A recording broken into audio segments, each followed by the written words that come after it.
troisième partie, c'est le complément circonstanciel de temps dans la phrase complexe. Donc la phrase complexe, c'est la phrase qui comporte deux verbes conjugués ou plus. Non.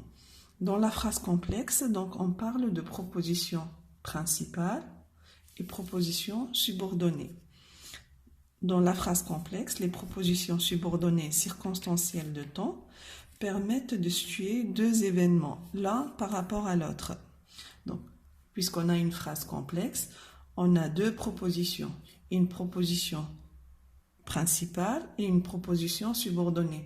Donc, on a deux événements, et dans la phrase complexe, donc ces événements donc, ont un rapport temporel entre elles. Donc, il y a trois rapports temporels. Donc, il y a la simultanéité, l'antériorité, et il y a la postériorité.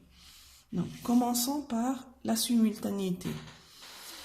Donc, l'action de la proposition principale se produit en même temps que celle de la subordonnée.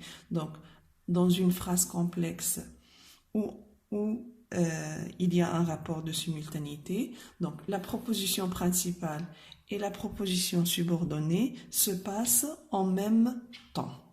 Donc, on va voir avec l'exemple. Pendant que je regardais un film, ma sœur faisait ses devoirs. Donc, pendant que je regardais un film, ça c'est la proposition subordonnée qui commence par la conjonction de subordination pendant que. Et la proposition principale, c'est ma sœur faisait ses devoirs. Donc ces deux actions, le fait de regarder un film et faire ses devoirs, se passent en même temps. Donc c'est pour ça qu'on dit qu'il y a un rapport de simultanéité entre la proposition subordonnée ici et la proposition principale qui est là.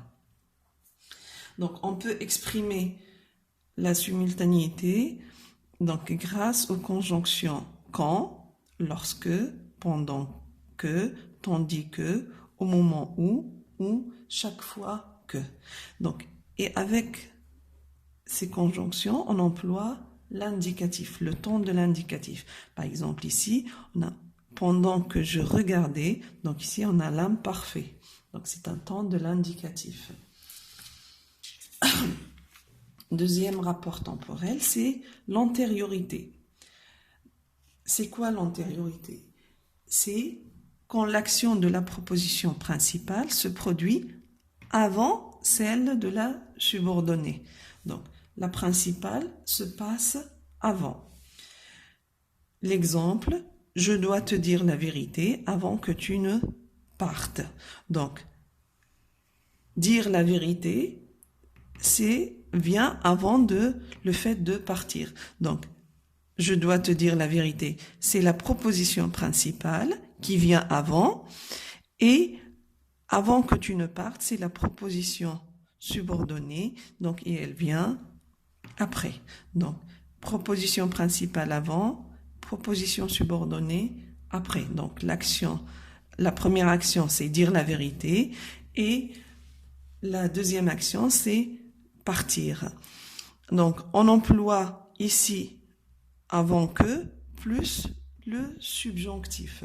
Donc, les conjonctions qu'on emploie pour l'antériorité sont avant que, en attendant que, jusqu'à ce que, et on emploie ici le subjonctif. Comme vous remarquez, le verbe partir ici est au subjonctif.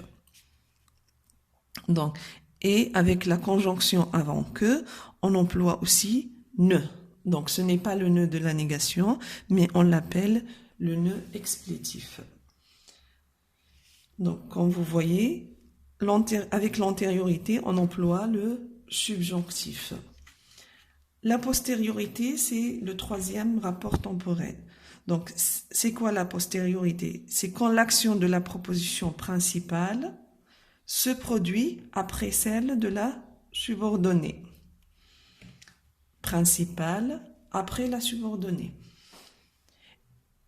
Exemple, il s'est mis au travail après que tout le monde était parti. Donc, il s'est mis au travail, c'est la proposition principale. Et après que tout le monde était parti, c'est la proposition subordonnée. Donc, quelle est l'action numéro 1? C'est tout le monde était parti. Donc, et la deuxième action, il s'est mis au travail. Donc, proposition principale vient après la subordonnée. Donc, pour